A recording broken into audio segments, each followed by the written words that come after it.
এইখানে নাম পাল্টাইলেও কি জিয়া সড়ক বলে না কেউ?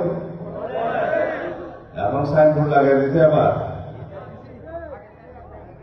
হ্যাঁ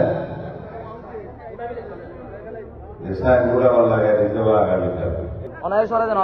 জানেন এই ইসলামনগরের প্রতিষ্ঠা হয়েছিল আমার হাত ধরে, যখন 1991 সালে চেয়ারম্যান ছিলেন সৈয়দ হোসেন চৌধুরী, মরহুম সৈয়দ হোসেন চৌধুরী। তিনি প্রধানমন্ত্রীর এক জায়গায় গিয়েছিলেন, আমি প্রধানমন্ত্রীর সহকারী একান্ত সচিব ছিলাম।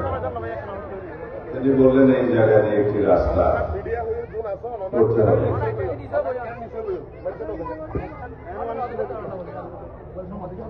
এবং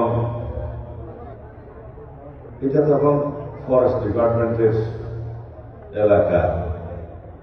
এখানে রাস্তা শুরু করলাম এমজিডি দিয়ে, ইটের রাস্তা। বন বিভাগ বাধা দিল, ওনার বিরুদ্ধে মামলা করলো, অনেক ঝামেলা হলো। বন বিভাগের সাথে সরকারের সাথে কথা বলে আলাপ আলোচনা করে এই রাস্তা নির্মাণ করে সুবিধার জন্য বললাম এটা শহীদ জিয়া সড়ক। মনে আছে আপনাদের? এই শহীদ জিয়া সড়কের নির্মাণের পরে থেকে এই এলাকায় আবার শুরু হল। এখানে ভিতর দিয়ে আমি পায়ে হেঁটে কৈয়াবিলের ইউনিয়ন পরিষদ পর্যন্ত গিয়েছি। আমার এই সমস্ত এলাকা সব চেনা জানা। এখানে আমরা সর্বোচ্চ ভোটে বিজয়ী হই সবসময়। কৈয়াবিলের মাটি সারা চকরিয়াতে আমরা অহংকার করি কৈয়াবিলের ভোটারদেরকে নিয়ে।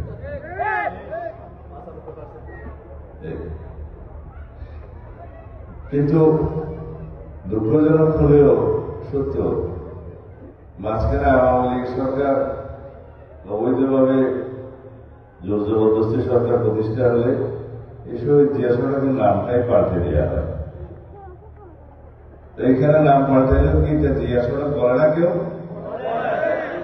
এখন সাইনবোর্ড লাগাই দিতে আবার, হ্যাঁ সাইনবোর্ড আবার লাগাই দিতে হবে আগামীকাল।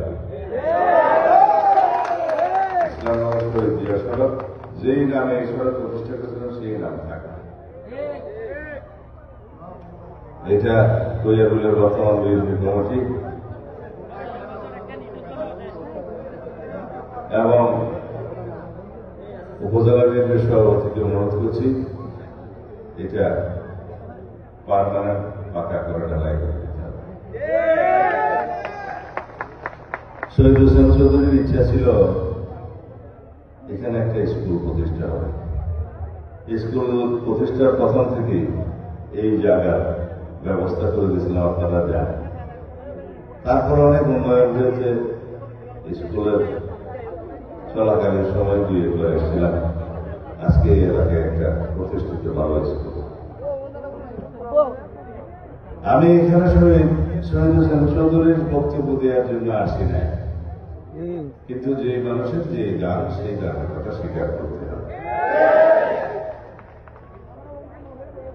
এরপরে মাথা মহলে দিয়ে অনেক পানি গড়িয়েছে।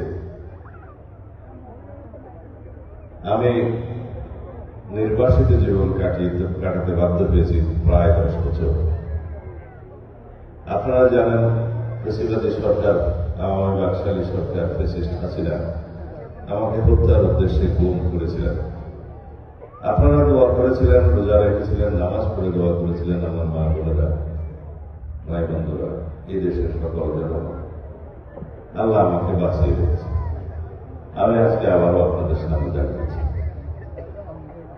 এদেশের মানুষের ভালোবাসা আমার জীবনের পাথেয়। সবসময় স্মরণ রাখি, কৃতজ্ঞ থাকি এই যে আমার অনুপস্থিতিতে, আমি যখন কারাগারে বন্দী ছিলাম তখন আপনারা আমার সহধর্মিণীকে আমার চাইতে বেশি ভোটের ব্যবধানে বিজয়ী করে সংসদে পাঠিয়েছিলেন। কি করে ভুলি? সারা জীবন কৃতজ্ঞ থাকবো, শেষ নিঃশ্বাস থাকা পর্যন্ত আপনাদের এই ভালোবাসার প্রতিদান দেওয়ার চেষ্টা করব। যদিও রক্ত দিয়েও আমি এই প্রতিদান শোধ করতে পারব না।